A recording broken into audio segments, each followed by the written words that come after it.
नमस्कार दोस्तों, एक बार फिर से आप सभी का इस प्यारी सी सीरीज में स्वागत है जिसमें कि हम लोग कंप्यूटर सब्जेक्ट के प्रीवियस ईयर क्वेश्चंस को कर रहे हैं। और पैरेलली जो है हमारी एक प्रीवियस ईयर प्रश्नों की एक और सीरीज आ रही है जिसमें कि हम हिस्ट्री को कवर कर रहे हैं। अभी हमारा एंशिएंट हिस्ट्री चल रहा है। इस सीरीज में आप सबका बहुत ही प्यार और सपोर्ट मिला है, उसके लिए आप सभी का बहुत बहुत धन्यवाद। तो आज की क्लास में हम आगे बढ़ते हैं। आज हमारी 9वीं क्लास होने वाली है। अभी हमारा कौन सा टॉपिक चल रहा है? अभी हमारा इंटरनेट और नेटवर्क का टॉपिक चल रहा है। आज की क्लास में जो हमारा फोकस होने वाला है वो बेसिकली जो आपकी इंपॉर्टेंट प्रोटोकॉल्स हैं। अगर आप लोगों ने इधर हाल ही में यूपी SSC के पेपर्स में आप बैठे होंगे और आपने कंप्यूटर सब्जेक्ट के क्वेश्चंस को देखा होगा तो देखा होगा कि उसमें 2 या 3 प्रश्न ऐसे आते हैं जो कि प्रोटोकॉल से संबंधित होते हैं। तो आज की जो हमारी क्लास है वो प्रोटोकॉल्स और ईमेल पे जो है संबंधित होती है, क्योंकि ईमेल से भी बहुत सारे प्रश्न आते हैं। ठीक है, तो बिना किसी ज़्यादा डिस्कशन के स्टार्ट करते हैं आज की क्लास। जो साथी पहली बार चैनल पे आए हैं वो अगर आप आ ही गए हैं तो आप पूरी क्लास को देखिएगा। 100% आपको ये क्लास बहुत बेहतरीन लगेगी और इस क्लास का कंटेंट आपको और कहीं नहीं मिलेगा, ऐसा बेहतरीन कंटेंट। ठीक है, PDF भी आपको हमारे टेलीग्राम चैनल पे मिल जाएगा। और जो साथी रेगुलर देख रहे हैं उनसे रिक्वेस्ट है कि आप लोग कहीं शेयर कर दीजिए क्लास को ताकि हम शुरू करें। तो चलिए स्टार्ट करते हैं। ठीक है, आज हम पहले क्या करेंगे, पहले हम आपको सारी इंपॉर्टेंट जो प्रोटोकॉल्स हैं उनके बारे में बताएंगे। ठीक है, इसमें से हम काफ़ी सारी प्रोटोकॉल्स को पहले भी पढ़ चुके हैं और कुछ ऐसी होंगी जिसको हमने नहीं पढ़ा है। तो हम यहाँ पे आपके एक नोट्स के रूप में सारी प्रोटोकॉल्स को जितनी भी इंपॉर्टेंट है पहले हम समझा देते हैं। ठीक है, समझाए सब हैं, बेसिकली लिखवा देते हैं। देखिए, आप हेडिंग डालिए कि इम्पॉर्टेंट प्रोटोकॉल्स। यहाँ पे हम आपको कैटेगरी वाइज, ठीक है, कौन सी प्रोटोकॉल किस कैटेगरी से आती है, कैटेगरी वाइज हम जो है आपको सारी प्रोटोकॉल्स के बारे में समझा देंगे।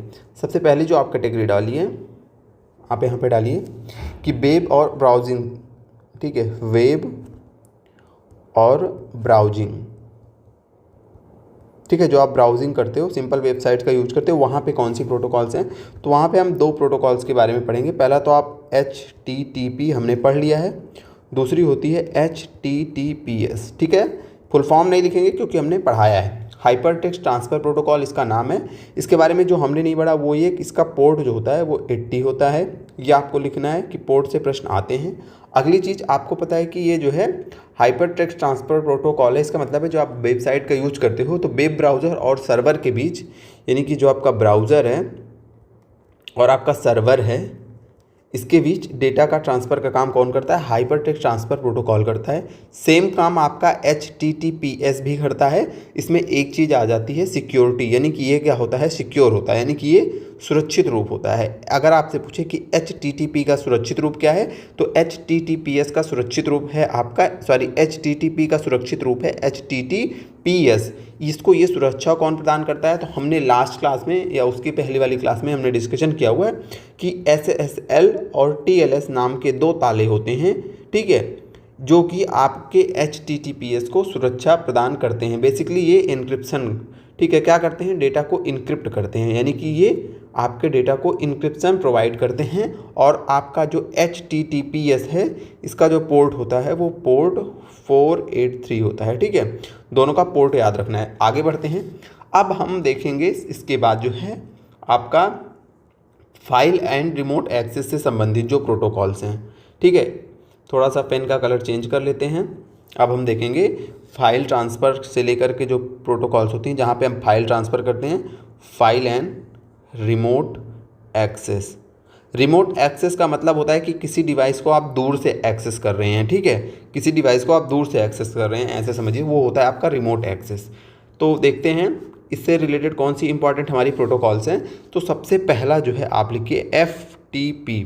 इसके बारे में भी हमने बताया है, फाइल ट्रांसफ़र प्रोटोकॉल। ठीक है, फाइल ट्रांसफ़र प्रोटोकॉल।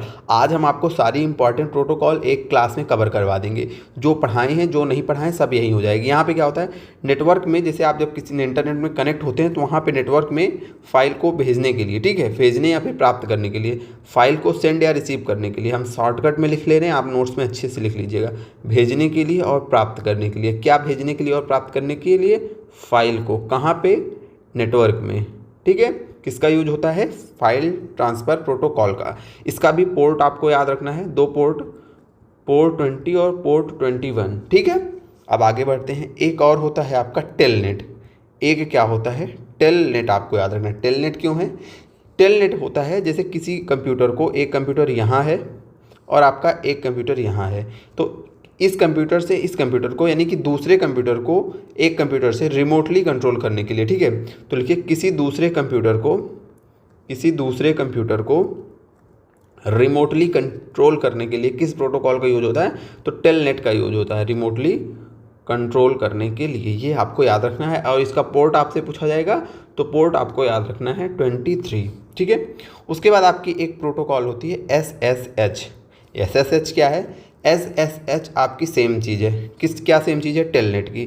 जैसे यहाँ पे हमने देखा कि HTTP और HTTPS एक ही चीज़ था, लेकिन जहाँ आपको S मिल रहा है ये आपको सुरक्षा प्रदान कर रहा है, सेम वैसे है टेलनेट में जब हम रिमोटली एक्सेस करते हैं तो यहाँ पे जब हमारा डेटा ट्रांसफ़र होता है रिमोटली एक्सेस में, तो ये डेटा अनइनक्रिप्टेड होता है, यानी कि हमारा ये डेटा जो है सिक्योर नहीं होता है, असुरक्षित डेटा होता है। लेकिन SSH में जैसे यहाँ पे ये इनक्रिप्शन दे रहा था, वैसे SSH में भी हमें क्या मिलता है? इनक्रिप्शन मिलता है। तो जो काम टेलनेट करता है वही काम SSH प्रोटोकॉल करती है, बस अंतर इतना होता है कि इसमें डेटा हमारा इनक्रिप्ट होता है, डेटा सुरक्षित होता है।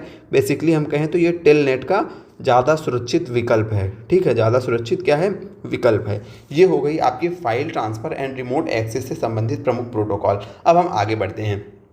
अब हमने आपको कई सारी नेटवर्क वो लेयर पढ़ाई थी। कई सारी लेयर का मतलब कि हमने 2 मॉडल आपको बताया था। एक मॉडल हमने बताया था, शायद आप लोगों को याद आ रहा है कि नहीं याद आ रहा है, इसीलिए हम बोलते हैं कि आप अपनी क्लासेस को रिवाइज करते रहा करो, ठीक है। याद करिए कि हमने बोला था कि इंटरनेट को जब हम समझते हैं तो 2 प्रोटोकॉल्स होते हैं। एक आपकी OSI लेयर हमने बताया था, जिसमें कि 7 आपकी परतें होती हैं, 7 लेयर्स होती हैं। और हमने TCP/IP बताया था। ये क्या थी आपकी? ये भी एक, यानी कि ये दोनों क्या थे? ये दोनों थे कि आपका इंटरनेट वर्क कैसे करता है, ठीक है, कितनी लेयर्स में वर्क करता है इंटरनेट को समझने के लिए, कि इंटरनेट वर्क कैसे करता है। जब हम फाइलें भेजते हैं एक दूसरे से तो कैसे वो कितने स्टेप्स में आती जाती हैं, उसी को समझने के लिए ये जो है सिद्धांत है। तो जो OCI लेयर कहती है वो 7 लेयर्स में बताती है, और जो TCP/IP लेयर थी वो 4 लेयर बताती है। हमने आपको पढ़ाया है। दोनों में अंतर क्या था? तो हमने बताया था कि OCI समझिए थ्योरी है, और TCP/IP जो है वो उसका प्रैक्टिकल रूप है। प्रैक्टिकल में हम 4 ही लेयर्स में चीज़ों को पढ़ते हैं। तो इसी में एक होती है नेटवर्क लेयर। क्या होती है? एक नेटवर्क लेयर प्रोटोकॉल। तो चलिए हम सीधे शिफ्ट करते हैं यहीं पे, क्योंकि हमें पता है कि चीज़ें आपको याद नहीं आ रही होंगी। तो हम OSI जो लेयर थी, ठीक है, जो हमारा OSI मॉडल था और जो हमारा TCP/IP मॉडल था, ठीक है, दोनों की पहले लेयर्स को, यहाँ पे हम लेयर्स को नहीं समझाएंगे, प्रोटोकॉल पढ़ रहे हैं, तो किस लेयर में कौन सी प्रोटोकॉल यूज़ होती है हम यहाँ पे उन चीज़ों को लिखेंगे, ठीक है। OCI में कितनी लेयर्स होती थी आपकी? 7।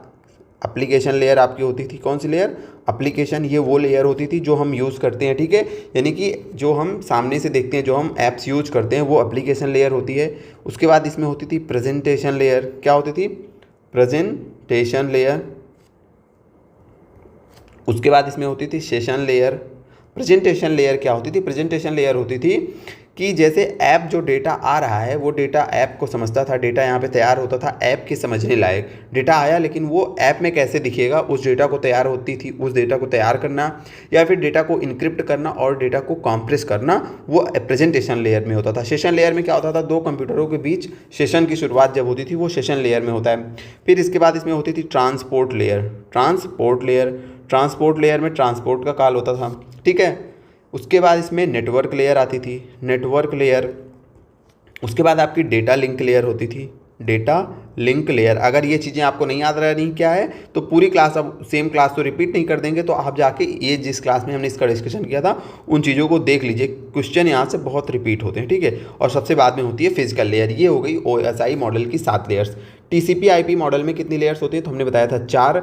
ये आपका थियोरी है, ये उसका सिद्धांत है। ये इंटरनेट वर्क कैसे करता है उस चीज़ का सिद्धांत है, और TCP/IP लेयर की इंटरनेट वास्तव में कैसे काम करता है ये प्रैक्टिकल रूप है। तो अब इसमें भी एप्लीकेशन लेयर आपकी होती है, एप्लीकेशन लेयर होती है। एप्लीकेशन लेयर के नीचे आपकी ट्रांसपोर्ट लेयर होती है, ट्रांसपोर्ट लेयर के नीचे आपका इंटरनेट लेयर होती है। यहीं से चेंजेस आता है, ठीक है, चेंज तो इसके ऊपर भी आ गया है। इंटरनेट लेयर होती है। इंटरनेट लेयर के बाद आपका होता है नेटवर्क एक्सेस लेयर। क्या होता है? नेटवर्क एक्सेस लेयर, ठीक है। अब हम जो हमारी आज की क्लास का महत्वपूर्ण उद्देश्य है वो क्या है कि हम प्रोटोकॉल्स को समझेंगे, क्योंकि आपने देखा होगा कई सारे क्वेश्चंस ऐसे आते हैं कि किस लेयर का कौन सा प्रोटोकॉल है। तो फटाक से हम प्रोटोकॉल्स को देखते हैं। एप्लीकेशन लेयर में जो प्रोटोकॉल्स यूज होती हैं वो आपका HTTP हमने अच्छे से बताया, FTP फाइल ट्रांसफ़र प्रोटोकॉल, और आपकी सिंपल मेल ट्रांसफ़र प्रोटोकॉल जैसे SMTP है। ये 3 प्रोटोकॉल आपको याद रखनी कि ये एप्लीकेशन लेयर में, ठीक है। एप्लीकेशन लेयर के बाद प्रेजेंटेशन लेयर में कोई इंपॉर्टेंट प्रोटोकॉल नहीं याद रखनी है, सेशन लेयर में भी कोई प्रोटोकॉल नहीं याद रखनी है, आपको ट्रांसपोर्ट लेयर से प्रोटोकॉल याद रखनी है। ट्रांसपोर्ट लेयर में कौन से प्रोटोकॉल, TCP, ठीक है, और उसके बाद UDP। TCP और UDP 2 प्रोटोकॉल आपको ट्रांसपोर्ट लेयर से याद करनी है। अच्छा, TCP के बारे में याद आ रहा है। TCP का मतलब होता है ट्रांसमिशन कंट्रोल प्रोटोकॉल। क्या होता है? ट्रांसमिशन कंट्रोल प्रोटोकॉल, ये होती है आपकी TCP का फुल फॉर्म होता है, ठीक है। TCP क्या करता है, इस लेयर में होता क्या है, तो बेसिकली जो आपका डेटा होता है, हमने बताया था छोटे छोटे पैकेट में वो तोड़ता है ना, तो जो डेटा को छोटे छोटे पैकेट में तोड़ता है वो काम कौन करता है, आपका ट्रांसमिशन जो प्रोटोकॉल होता है। इन सब काम को कौन देखता है, आपका TCP यानी कि ट्रांसमिशन प्रोटोकॉल होता है। जैसे आपका डेटा है तो वो छोटे छोटे भागों में जो बांटने का काम है वो TCP में होता है, ठीक है। आगे देखते हैं। इस TCP और UDP के बारे में हमने चर्चा शायद प्रीवियस क्लासेस में की हुई है, लेकिन ठीक है फिर से बता देते हैं क्योंकि हो सकता है आप भूल गए हों। UDP का मतलब होता है कि यूज़र डेटाग्राम प्रोटोकॉल। अब आप कहेंगे कि ये दोनों हैं क्या, यानी कि दोनों में कुछ अंतर है, तो हम कहेंगे नहीं। आप ये समझिए कि पहली बात तो ये दोनों कहाँ के प्रोटोकॉल हैं, ये आपका जो है ट्रांसपोर्ट लेयर में है वर्क कर रही है, ठीक है। उसके बाद ये प्रोटोकॉल जो है क्या करती है कि इंटरनेट पर डेटा को एक जगह से दूसरी जगह पे पहुंचाने का काम करती है। छोटे छोटे पैकेट्स में तोड़ती हैं और डेटा को पहुंचाती हैं, ठीक है। छोटे छोटे पैकेट्स में तोड़ना इनका बेसिकली काम होता है, ठीक है। छोटे छोटे पैकेट में तोड़ेंगी और डेटा को पहुंचाएंगी, और आगे पहुंचाना कैसे है, कहाँ पे ले जाना है, ठीक है, वो काम आपका रूटिंग का काम नेटवर्क प्रोटोकॉल में होता है, ठीक है। कौन सा रूट किस रूट से जाना है वो काम नेटवर्क प्रोटोकॉल में होगा, ठीक है। ये बेसिकली तोड़ के आगे का काम, जो तोड़ दी उसके बाद डेटा हो गया, डेटा को सिक्योरिटी दे दी कि डेटा सही सलामत रहे, ठीक है। उसके बाद नेटवर्क लेयर कितना काम करती है, नेटवर्क लेयर केवल इतना ही काम करती है, बहुत थोड़ा सा काम करती है कि बस हाँ भैया तुमको इस रास्ते पे जाना है, चले जाओ, बाकी हमारी कोई जिम्मेदारी नहीं है। ये काम आपका नेटवर्क लेयर करती है, ठीक है। अब TCP और UDP के बारे में ये याद रखना है कि देखिए जो आपकी TCP प्रोटोकॉल है, TCP ज़्यादा भरोसेमंद होती है, और जो UDP है दोनों में डेटा ट्रांसफ़र होता है, लेकिन इसमें जो है जो ऐसे डेटा जिनको अस्थायी नहीं रहना है वैसे डेटा आपके UDP में ट्रांसफ़र होते हैं, और TCP में ज़्यादा सुरक्षित रूप से डेटा ट्रांसफ़र होता है। आपको ये ध्यान रखना है। याद आ रहा होगा तो हमने कल की क्लास में आपको बताया था कि जो आपका जोन ट्रांसफ़र होता है, जोन ट्रांसफ़र के लिए आपका ट्रांसमिशन कंट्रोल यानी कि TCP यूज होता है, और सिंपल जो क्वेरीज होती हैं, सामान्य ऑपरेशन जैसे वीडियो स्ट्रीमिंग करनी है या फिर गेमिंग की स्ट्रीमिंग करनी है, उन सब चीज़ों में UDP का यूज किया जाता है। अब हम आगे बढ़ते हैं क्योंकि बहुत ज़्यादा डिस्कशन हो गया है। अब हम बात करते हैं नेटवर्क में, ठीक है। तो नेटवर्क में कौन सी, नेटवर्क लेयर में कौन सी इंपॉर्टेंट प्रोटोकॉल्स होती हैं इसकी हम चर्चा कर लेते हैं। तो देखिए जो आपकी नेटवर्क लेयर होती है उसमें आपको 2 याद रखना है। एक तो IP इंटरनेट प्रोटोकॉल याद रखना है। IP बहुत इंपॉर्टेंट प्रोटोकॉल है। क्यों इंपॉर्टेंट है? क्योंकि जो आपकी इंटरनेट प्रोटोकॉल होती है वो क्या करती है, वो रूटिंग का काम करती है कि कौन सा पैकेट किस रूट पे जाएगा, किधर से जाएगा, ये सारा काम आपका कौन देखता है, ये सारा काम आपका देखता है IP यानी कि इंटरनेट प्रोटोकॉल। IP के बारे में यदि कुछ और चीज़ें इंपॉर्टेंट होगी तो हम आपको बता देंगे, क्योंकि अभी जो है IP के बारे में चीज़ें इंपॉर्टेंट हैं, लेकिन यहाँ पर हमारा जो फोकस है वो लेयर्स की जो है बेसिकली किस लेयर में कौन सी प्रोटोकॉल वर्क करती है, अभी हम ये समझेंगे।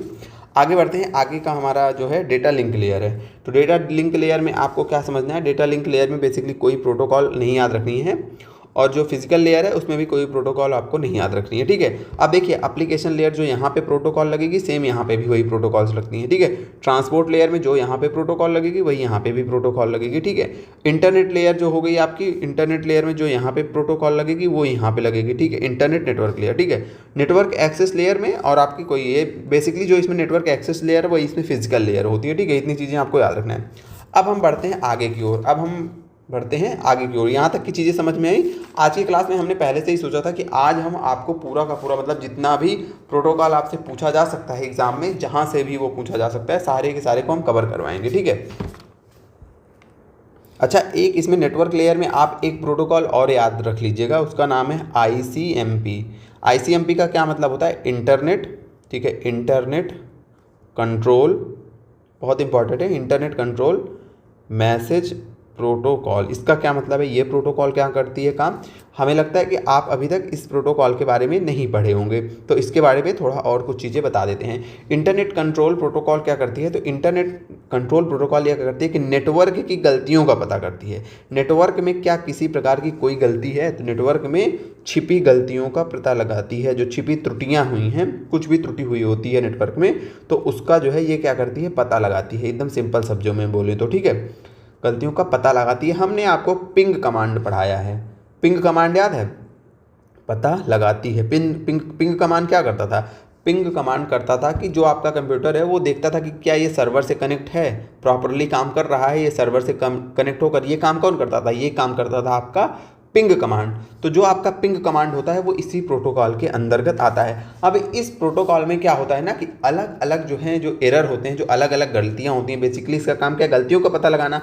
तो बहुत टाइप की गलतियां मिलती हैं इंटरनेट पे, ठीक है, तो नेटवर्क में बहुत टाइप की गलतियां लिखती हैं, तो इसमें हर गलती के लिए कोड दिया गया है, हर गलती के लिए एक विशेष टाइप का नंबर दिया गया है, उसको क्या बोलते हैं, उसको बोलते हैं टाइप नंबर। तो हर प्रकार के एरर के लिए एक नंबर दिया गया है। तो कुछ इंपॉर्टेंट एरर्स होते हैं जिनका नंबर हम आपको बताएंगे और आपको वो लिखना है, ठीक है। तो एक छोटी सी टेबल बना लीजिए जिसमें इधर लिखिए टाइप, उसका हम नंबर लिखेंगे, ठीक है। यहाँ पे लिखिएगा मैसेज, कि मैसेज क्या आएगा और उस मैसेज का मतलब क्या है, नहीं कि उसका डिस्क्रिप्शन, ठीक है, डिस्क्रिप्शन। तीन चीज़ें आपको लिखनी है। टाइप में लिखिए सबसे पहले जीरो, पहले हम जीरो टाइप को देखेंगे। इसमें क्या मैसेज होता है, इसका मैसेज होता है इको रिप्लाई, इको रिप्लाई, ठीक है। और इसी के साथ पहले हम एक चीज़ और समझ लेते हैं, वो होता है टाइपेट, जिसका मतलब होता है इको रिक्वेस्ट, इको रिक्वेस्ट।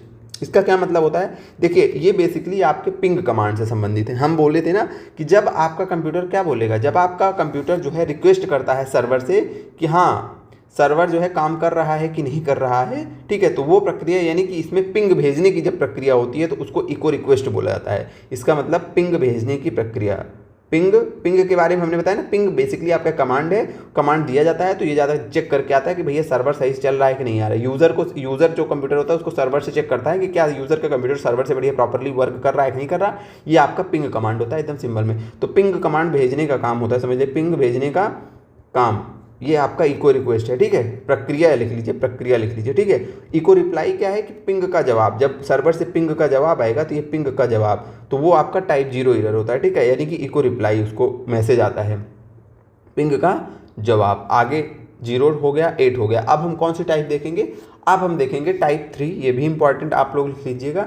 इसका मतलब होता है, टाइप 3 का मतलब होता है, इसमें मैसेज आता है कि डेस्टिनेशन अनरीचेबल, अनरीचेबल, ठीक है, डेस्टिनेशन अनरीचेबल। इसका मतलब होता है कि जैसे हमने बोला कि डेटा पैकेट्स में ट्रांसफ़र होता है, तो जो पैकेट आपने भेजा है, यदि वो पैकेट आपने जहाँ के लिए भेजा है वहाँ तक नहीं पहुँच पाता। बेसिकली मान लीजिए आपने अपने कंप्यूटर से इस एक कंप्यूटर के लिए भेजा कि यहाँ से आपने ये मैसेज किया व्हाट्सएप पे इस व्यक्ति को, लेकिन जब ये मैसेज इस व्यक्ति के पर नहीं पहुँचेगा तो समझिए वो टाइप 3 का एरर दिखाएगा, यानी कि डेस्टिनेशन अनरीचेबल, ठीक है। ये ऐसे समझिए, डेस्टिनेशन अनरीचेबल। तो इसका मतलब है कि पैकेट जो है अपनी मंजिल पे नहीं पहुंचा, पैकेट अपनी मंजिल पर नहीं पहुंचा, अपनी मंजिल पर नहीं पहुंचा, ये आपको याद रखना है।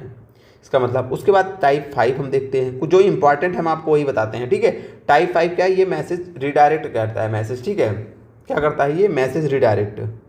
मैसेज रिडायरेक्ट का मतलब क्या है, रिडायरेक्ट मैसेज मतलब ऐसे समझिए कि जैसे आपने कोई मैसेज भेजा, कोई डेटा आपने भेजा, तो लेकिन अब राउटर चेक करता है, कहता है कि आपने जिस रूट से ये मैसेज भेजा है उससे बेहतर रूट उपलब्ध है, ठीक है, यानी कि इस डेटा को भेजने के लिए इससे बेहतर रास्ता उपलब्ध है, इस डेटा को भेजने के लिए इससे बेहतर रास्ता उपलब्ध है, ठीक है। जैसे आप रिडायरेक्ट मैसेज का क्या मतलब है, जैसे मान लीजिए आप जा रहे हैं रास्ते में, अब कोई रिडायरेक्ट मैसेज का ये मतलब है कोई आपकी दिशा बदल देगी, इस रास्ते से मत जाओ, इस रास्ते से जाओ, तो वो काम राउटर करता है कि अच्छा इस रास्ते से जाओ, ये ज़्यादा जल्दी से पहुँच जाओगे यहाँ पे, ठीक है। तो डेटा को भेजने के लिए बताता है राउटर के लिए इससे बेहतर, इस चीज़ों को आप लिख लीजिएगा, ठीक है, इससे बेहतर रास्ता उपलब्ध है। कौन बताता है ये बताता है आपका राउटर, ठीक है। उसके बाद टाइप 8 हम देख चुके हैं, अब अगला देखेंगे टाइप 11, बहुत इंपॉर्टेंट है, यहाँ पे लिख लीजिएगा, इसको हम इरेज कर दे रहे हैं, अच्छा इरेज होगा नहीं तो यहीं पे समझ ले रहे हैं कि टाइप 11 क्या है, ठीक है। एक सेकेंड, यहाँ पे लिखिए टाइप 11। टाइप 11 का क्या मतलब है? इसका मतलब होता है टाइम एक्सीडेड। इसका मतलब है कि समय समाप्त हो गया। समय समाप्त होने का क्या मतलब है? ऐसे समझिए कि जब आप कोई पैकेट जो है,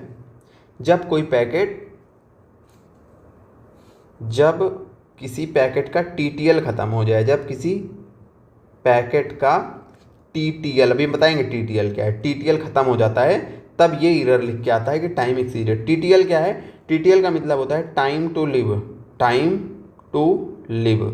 अब इसको हम समझाते हैं कि टाइम टू लिव आखिरकार है क्या। देखिए, टाइम टू लिव है, जैसे आपका जब कोई पैकेट बनता है ना, तो उसके ऊपर एक डिजिट लिख उठती है। उसके ऊपर क्या होता है? उसके ऊपर एक डिजिट लिख उठती है और इस डिजिट को बोलते हैं हॉप। क्या बोलते हैं? इस डिजिट को बोलते हैं हॉप। जब आपका कोई पैकेट बना तो इस डेटा पैकेट के ऊपर क्या होता है? एक डिजिट लिख उठी। मान लीजिए इस पे लिखा गया 5, तो इसको कहते हैं हॉप। हॉप क्या करता है? हॉप का मतलब होता है कि अब जब आपका डेटा जाता है तो ये कई सारे राउटर से होकर के जाता है। ध्यान से समझिएगा, आपने व्हाट्सएप में मैसेज लिखा है, अब ये आपके फ़ोन से आपके राउटर में गया जहाँ से आपको सर्विस मिल रही है, फिर जो आपका सर्विस प्रोवाइडर होगा उसके यहाँ एक बहुत बड़ा सा राउटर लगा हो वहाँ जाएगा, फिर वो एक और इंटरनेट से जाएगा। ऐसे बहुत सारे राउटर्स होते हुए मान लीजिए अब आपने मुंबई में भेजा तो वो मुंबई के सिग्नल में जाएगा, वहाँ से फिर राउटर ट्रांसफ़र होगा किसी बड़े से, फिर वो किसी बिल्डिंग में गया वहाँ राउटर लगाया, फिर किसी, तो ऐसे बहुत सारे राउटर से होते हुए आपका डेटा पैकेट जाता है। ठीक है, अब हॉप का मतलब होता है कि ये इस पर जब आपका सिस्टम बनता है तो ये बोलता है कि इसको 5 राउटर में हो करके पहुँचना है। ठीक है,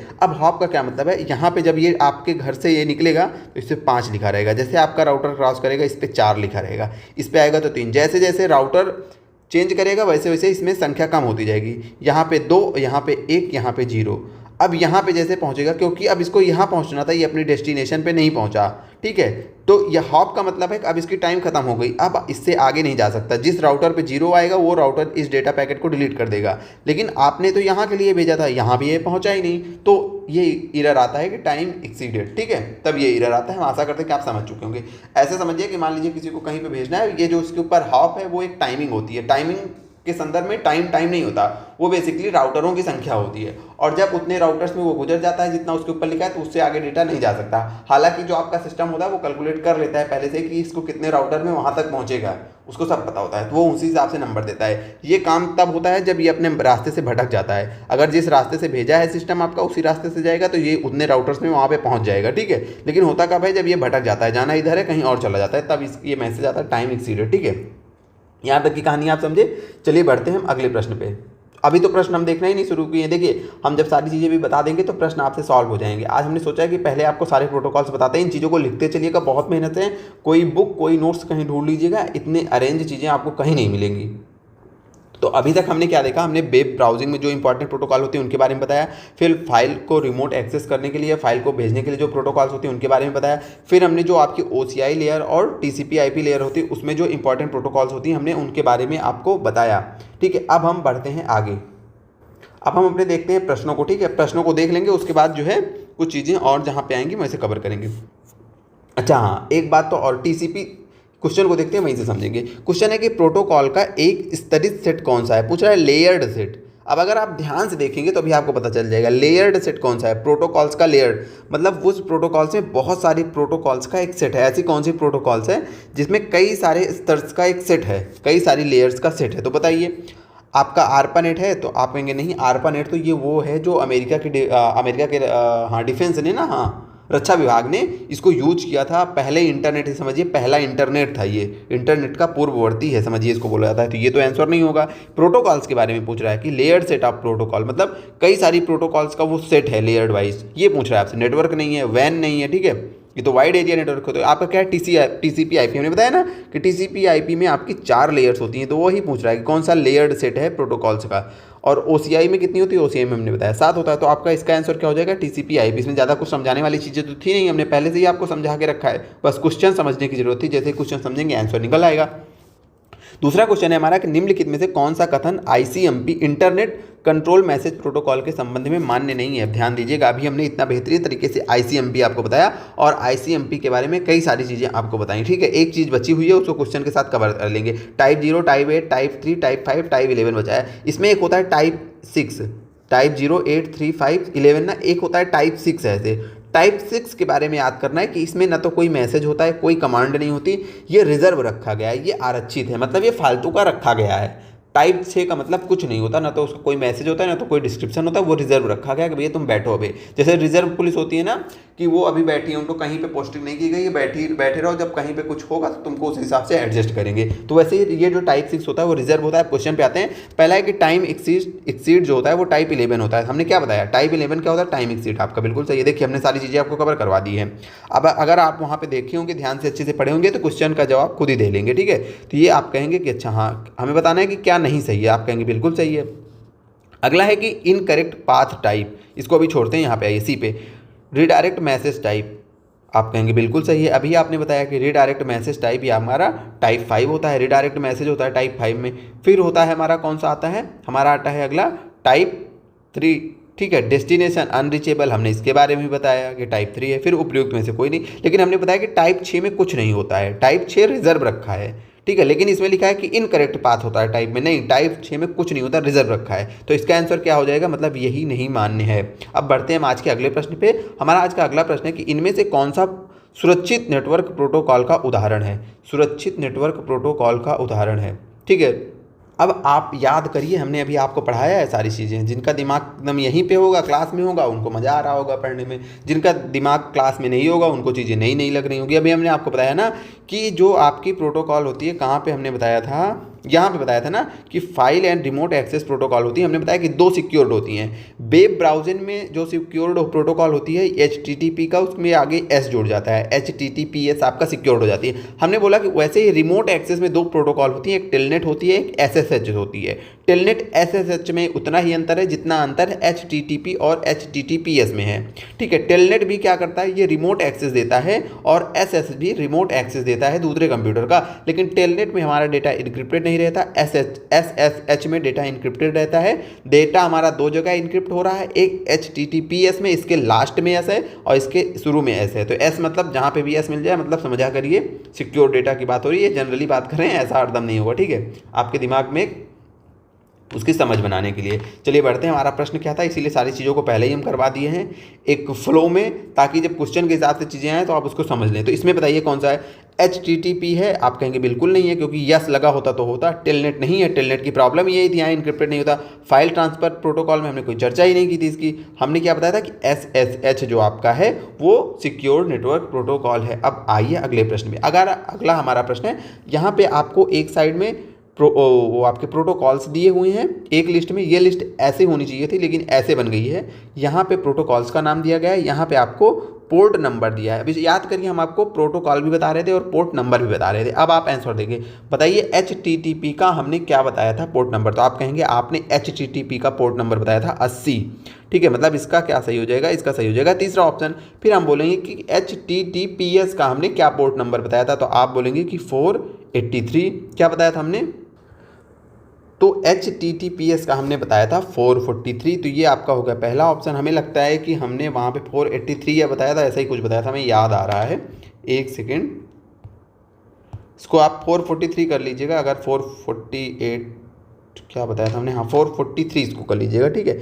ये जो 483 है इसको 443 कर लीजिएगा। जो आपका HTTPS होता है उसका जो प्रोटोकॉल होता है, पोर्ट नंबर होता है, वो आपका 443 होता है, ये आपको याद रखना है। बढ़ते हैं अगले प्रश्न में। हमारा प्रश्न तो यही था, अभी खत्म नहीं हुआ था।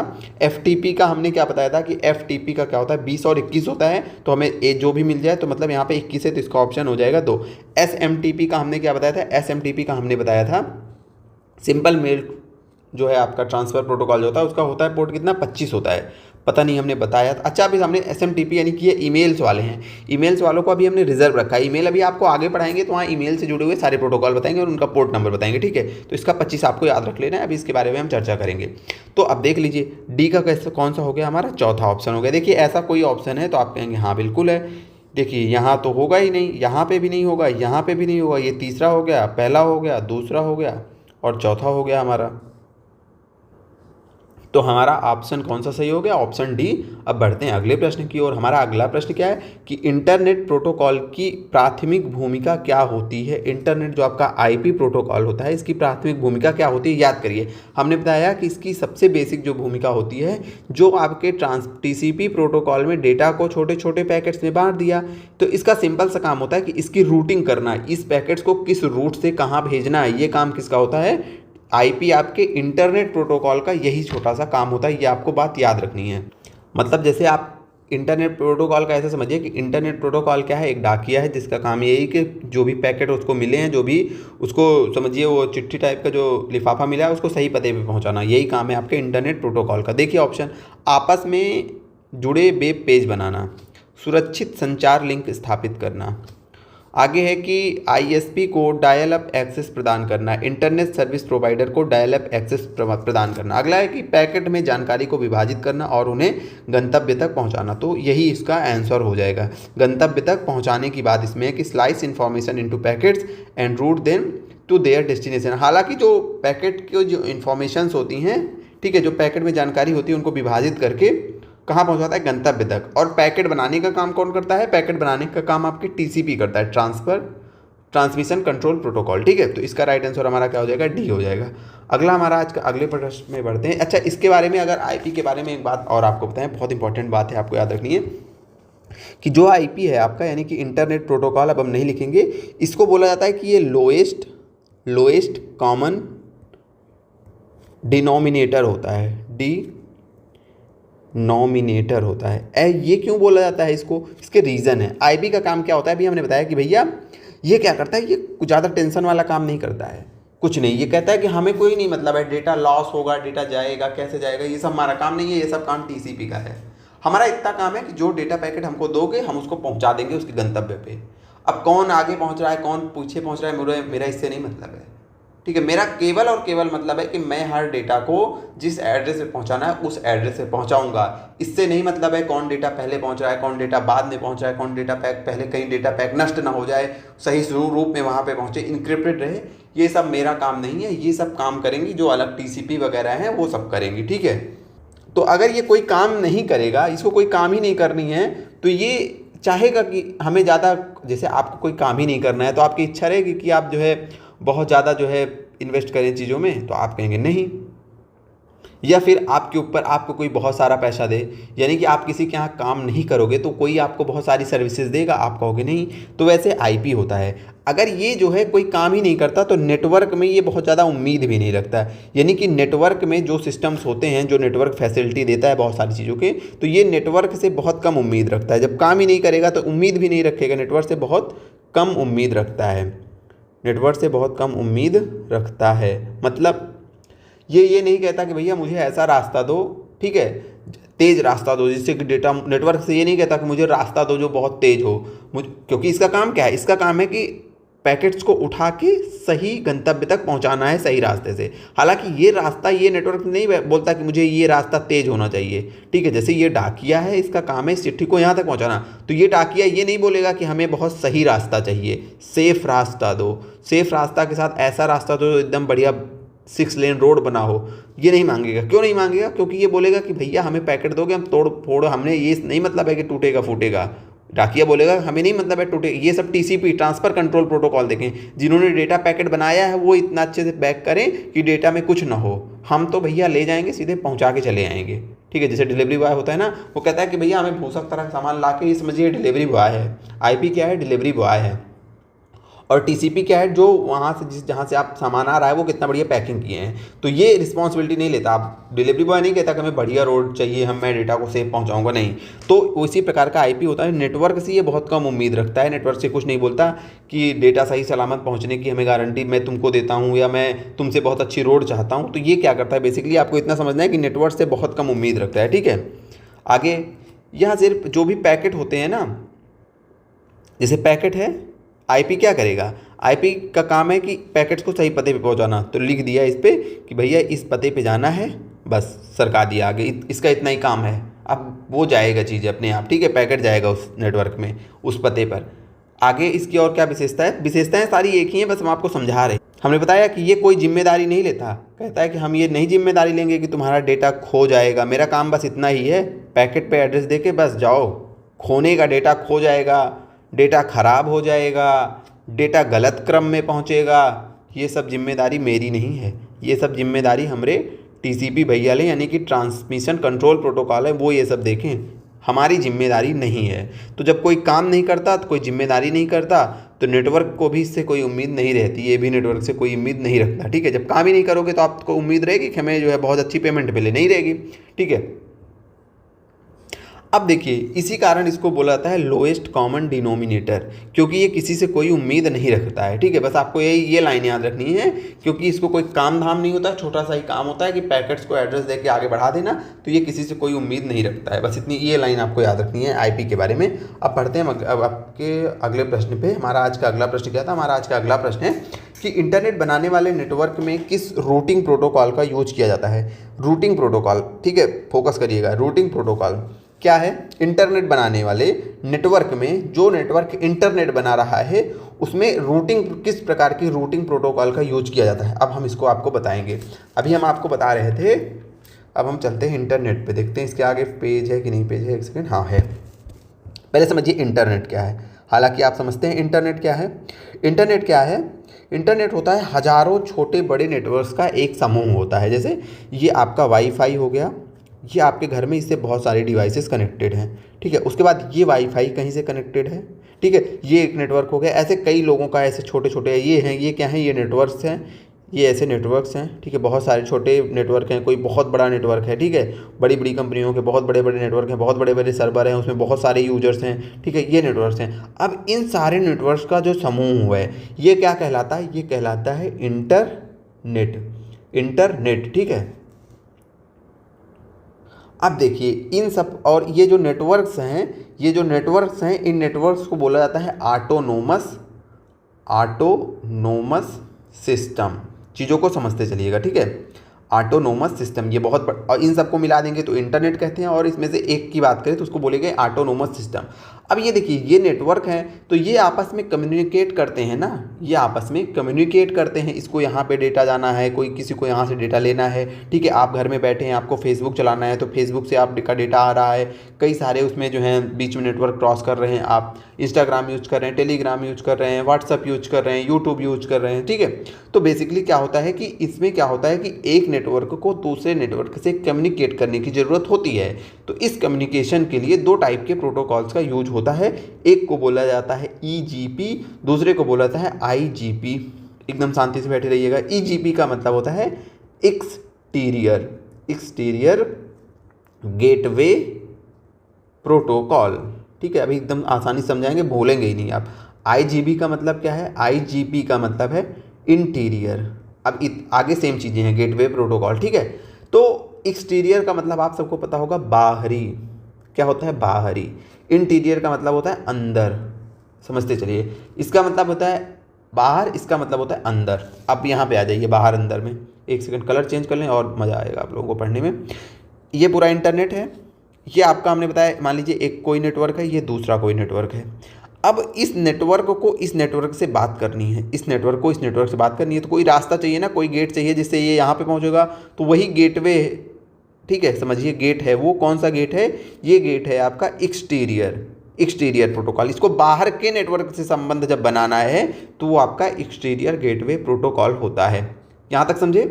अब होता है कि इंटीरियर क्या है आप कहेंगे। अब जब इस नेटवर्क के अंदर जो कंपोनेंट्स हैं, जो डिवाइसेस हैं, इनको आपस में कम्युनिकेशन करना होता है, तो वो इंटीरियर गेटवे प्रोटोकॉल का यूज करती हैं। एकदम सिंपल से समझ में आ गई आपको, अब कभी नहीं भूलोगे। ठीक है, कुछ चीज़ें और बताते हैं।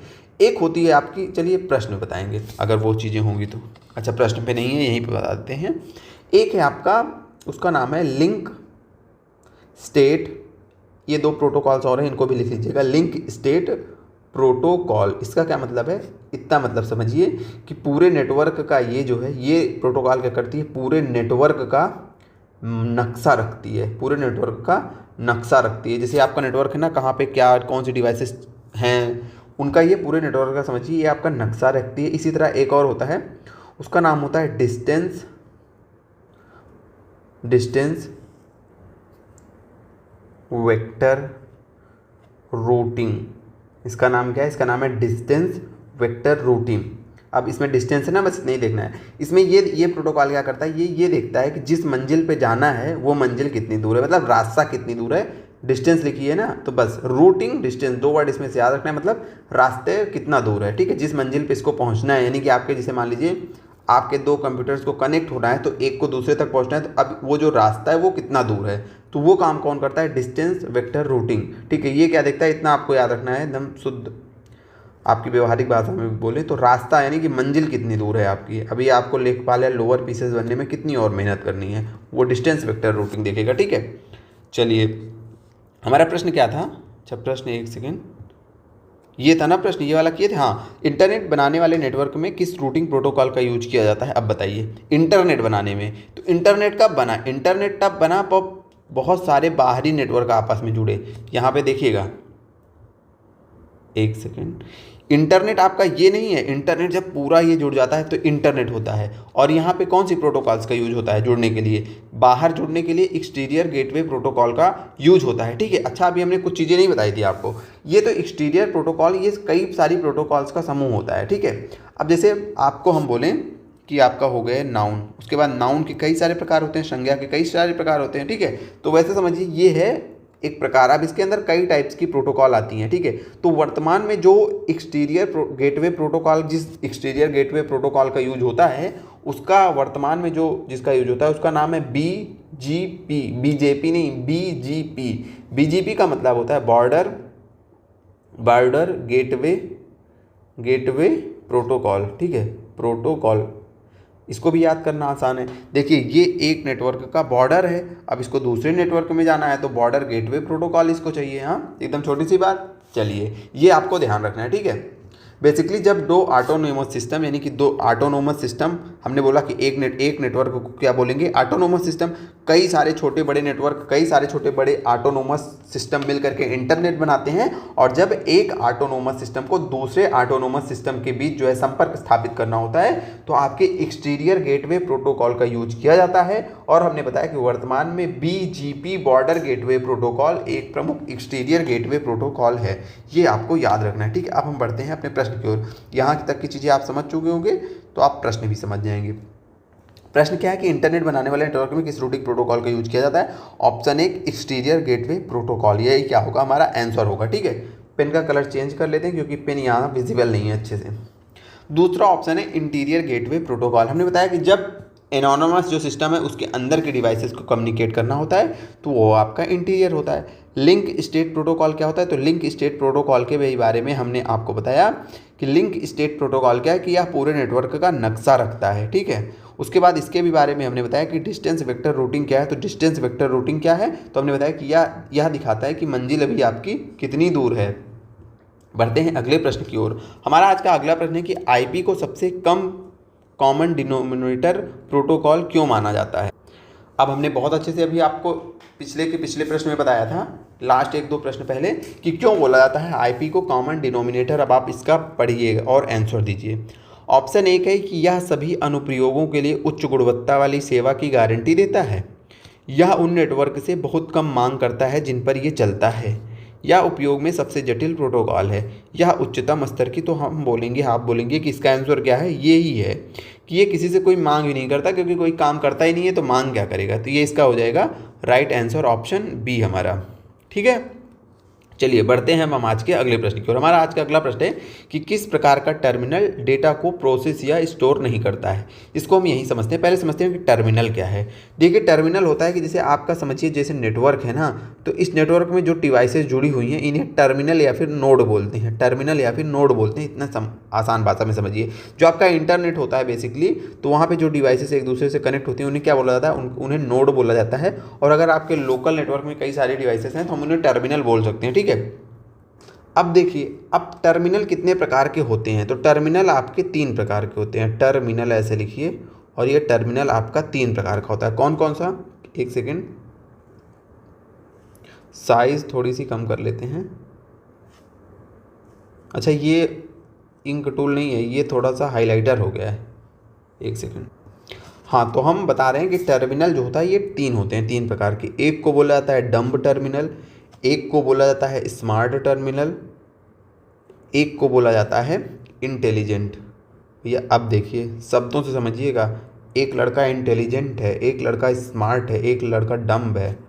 डम्ब का मतलब होता है वही कि इसके पास दिमाग ही नहीं है, दिमाग नहीं है। आप कहेंगे दिमाग नहीं है मतलब, दिमाग नहीं है का मतलब कंप्यूटर का दिमाग सीपीयू होता है, इसके पास सीपीयू नहीं होता है। इसको बस कीबोर्ड पकड़ा दिया जाएगा और मॉनिटर पकड़ा दिया जाएगा।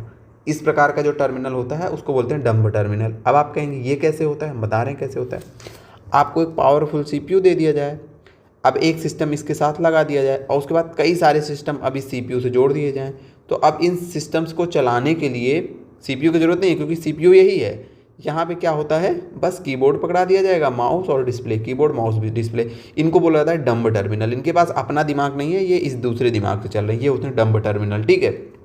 स्मार्ट टर्मिनल क्या होते हैं, स्मार्ट टर्मिनल के पास थोड़ा बहुत दिमाग होता है। थोड़ा बहुत दिमाग का मतलब छोटा सा ऐसे सीपीयू लगा दिया जाता है, छोटे थोड़े बहुत काम कर लेते हैं, वो होता है स्मार्ट। बस ये इतना याद रखना है। इंटेलिजेंट कौन है, इंटेलिजेंट जो आपका पूरा का पूरा कंप्यूटर होता है, जो आपका लैपटॉप है, जो आपका पीसी है, ठीक है, जिसमें एक बढ़िया सीपीयू होता है, माउस होता है, कीबोर्ड होता है, डिस्प्ले होता है, यानी कि जिसमें एक प्रॉपर बेहतरीन क्वालिटी का सीपीयू लगा हो, जो सीपीयू की स्पेसिफिकेशन होती है सारी विशेषताओं के साथ, तो वो आपका इंटेलिजेंट कंप्यूटर होता है। यानी कि जो ये अब देखिए इंटेलिजेंट जो कंप्यूटर होगा वो सारे प्रकार का जो आपका प्रोसेसिंग कर लेगा। स्मार्ट होता है छोटी बहुत थोड़ी बहुत प्रोसेसिंग करता है। डम्ब मतलब पागल आदमी है, दिमाग है नहीं, तो कोई प्रोसेसिंग खुद नहीं करता है, किसी और से करवाता है, दिमाग ही नहीं है।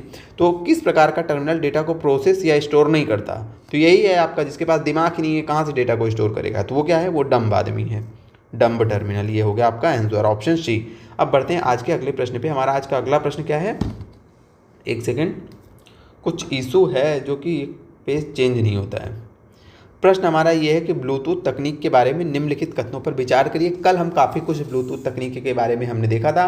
हमने बताया था कि जो आपका ब्लूटूथ होता है वो रेडियो वेव्स पे वर्क करता है। ठीक है। ऑप्शन हमारा क्या है कि Bluetooth special interest group SIG द्वारा बनाए गए मानक पर ये कार्य करता है। अगला है दूसरा कथन है कि यह बिना लाइसेंस वाले 2.4 गीगाहर्ट्ज बैंड में काम करता है। अगला हमारा है ऑप्शन कि बैंड विथ 1 से 24 Mbps तक की रेंज वाली होती है CPU इसकी, आपकी ब्लूटूथ की। बताना है कि कौन सा कथन सही है।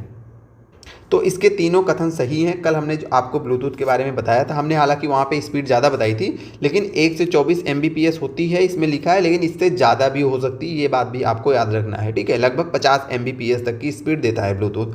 अगला जो ये है कि इसको ब्लूटूथ को स्पेशल इंटरेस्ट ग्रुप ने बनाया है, मतलब इनके मानकों पर ये है, तो ये बात भी सही है। ये बात भी आप ब्लूटूथ वाले नोट्स में लिख लीजिएगा कि ब्लूटूथ के जो मानक किसके द्वारा बनाए गए हैं, तो स्पेशल इंटरेस्ट ग्रुप ये एक ग्रुप है। ठीक है। 2.4 गीगाहर्ट्ज बैंड पर काम करता है, बिल्कुल काम करता है। उसके बाद जो हमारा अगला ऑप्शन है कि 1 से 24 Mbps, तो हमने कल ही बताया था कि इसकी जो है Mbps जो स्पीड होती है वो 24 से भी ज़्यादा होती है। हालांकि यहाँ 1 से 24 लिखा है तो इसको भी सही मानेंगे, लगभग इसकी 50 तक होती है, उससे ज़्यादा भी होती है, इसको भी आपको याद रखना है। इसका राइट आंसर तो इस हिसाब से हमारा हो जाएगा सी। ठीक है, यहाँ पे हो जाएगा सी। अगला आज का अगला क्वेश्चन देखते हैं। हमारा आज का अगला प्रश्न है कि IT उपकरण डिवाइस का मिलान उनकी मूल संचार प्रौद्योगिकियों के साथ कीजिए। देखिए आज हमारी जितनी लिस्ट ऐसे बननी चाहिए थी, इधर कॉलम ए कॉलम बी, वो ऐसे बन गई है। ठीक है, तो देख लेते हैं। पहली सूची है कि वायरलेस ईयरबड्स, जो आपके ईयरबड्स हैं किस तकनीक पे चलते हैं, तो हमने कल ही बताया था कि ये ब्लूटूथ पे चलते हैं, तो ब्लूटूथ का ऑप्शन हमारा है। तो ए का जो हमारा कौन सा सही हो गया, पहला सही हो गया। अब अगला GPS ट्रैकर पे सीधे चलते हैं हम। GPS ट्रैकर हमारा किस पे चलता है, तो GPS ट्रैकर आपके सैटेलाइट पे चलता है, सैटेलाइट बेस्ड होता है। ठीक है, सबको पता होगा कि GPS जो होता है आपका वो सैटेलाइट से चलता है, कनेक्ट रहता है। तो सी का दूसरा हो गया। बी अभी हमने छोड़ा है। NFC टैग किस पे चलता है, तो हमने बताया था इसका NFC और ब्लूटूथ कल दोनों के बारे में हमने बताया था। तो NFC क्या होता है, शॉर्ट रेंज का वायरलेस कम्युनिकेशन होता है, इसकी रेंज बहुत कम होती है, कल हमने बताया था।